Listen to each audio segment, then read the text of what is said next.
If there's one feature that nearly everyone uses on their smartphone, it's the camera. I'm Aaron Baker from PhoneZog.com, and this afternoon I had the honor of interviewing Chase Jarvis, who's widely known as the grandfather of mobile photography. Let's take a look at the interview and see what he says about some of the challenges when it comes to shooting with this little camera.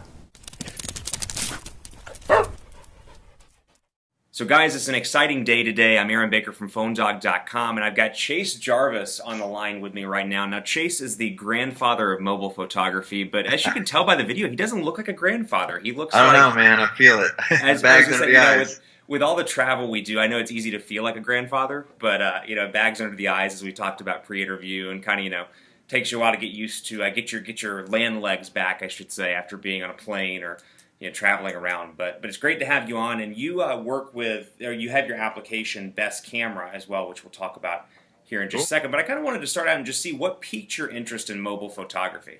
So my background is as a professional photographer. It's the only career I've ever had. And I'm lucky enough to be in a place in my career where I get to travel to places like Iceland, where I just got back from last night, or night before last. Feels like last night. That's hence the bags under the eyes. But so we go to exotic locations with big crews, and it's I shoot primarily advertising and fine art. And for advertising pictures, 40 people go to New Zealand for 2 weeks to get 2 pictures, and that sort of started feeling like it was undermining the real art and the real creativity part of it. So, and even pre iPhone, I was taking pictures with my cell phone. Then it was like a flip phone, or I don't even remember what it was back then. And I started actually being really connected to taking pictures, more so than, ironically, in my profession as a photographer, because it was about stories and moments in my life. And the adage, the best camera is the one that you have with you, started to be really prominent in my life, and it seemed much more authentic and connected than all the high-end pro work that I was doing.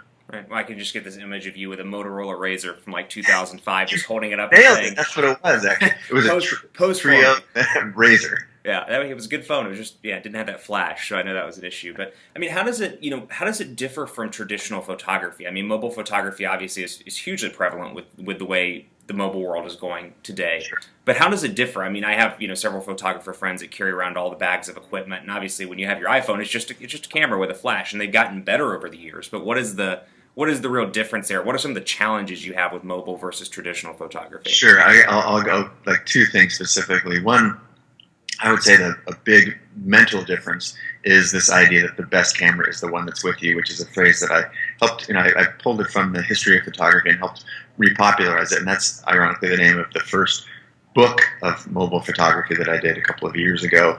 It was carried in the Met and the MoMA, like all the gift shops and the Apple stores and whatnot. But it was like the idea that you always have this camera with you is a big difference than wanting, oh, I wish I had my camera, because we were, for the, all of time until like 5 years ago, we missed most of those pictures. And that's what photos are about. They're about stories and moments.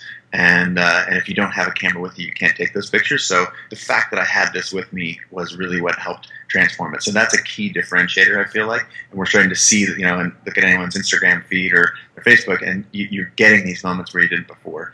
And then the mentality difference is that thinking about this as a camera more than a phone was a click that I feel like our culture, that's one of the things that as an artist I wanted our culture to do, was to be